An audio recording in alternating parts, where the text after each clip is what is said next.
Panginoon, alam kong sasamahan mo pa rin ako sa araw na ito. Panginoon, maraming salamat sa bagong araw ngayon na ibinigay mo sa akin. Alam kong may mga bagong pagpapala na namang dala ang araw na ito at alam kong ang lahat ng yon ay darating sa akin. Alam kong may mga bagong blessings na kasama ang bagong araw na ito sa buhay ko. Lord, pakisamahan po ako. Samahan mo ako sa araw na ito. Alam kong kapag kasama kita, magiging mas maayos ang lahat. Magiging mas tahimik at alam kong mas magiging blessed ang araw kong ito at yung mga parating. Oo, tama Lord. Kailangan ko po kayo ang aking kasama ngayon dahil sa mga huling araw na lumipas, ako po na naman ay nanghihina. Ako po ay nawawala sa focus.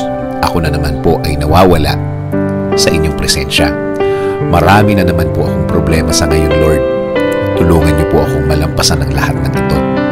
Gusto ko po sana, Lord, na sa inyo na naman ako huhugot ng talino at lakas na kailangan ko sa pagharap sa mga araw na dumadating. Minsan na naman akong napunta sa sitwasyon na nakalimutan ko na naman ang iyong presensya. Nakalimutan ko na naman ang iyong pagsuporta sa akin.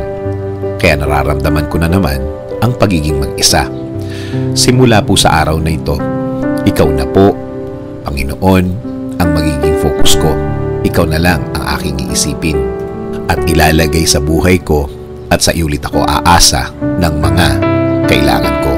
Haharapin ko ang araw na ito at ang parating na gagawin ko ang dapat gawin. Ang aking trabaho at aasa sa pagbabagong hinihingi ko sa inyo, Lord. Ikaw na din po ang bahala sa aking pamilya.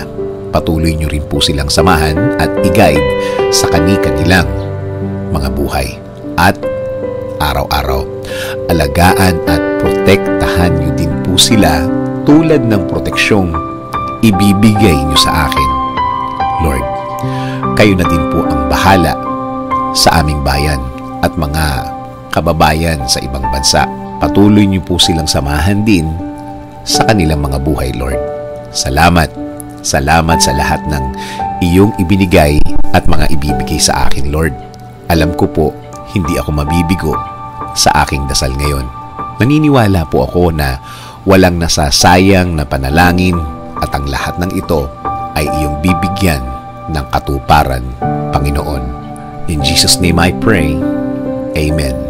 Sabi nga sa Philippians 4:6-7, do not be anxious about anything, but in every situation, by prayer and petition, with thanksgiving, present your requests to God, and the peace of God, which transcends all understanding, will guard your hearts and your minds in Christ Jesus.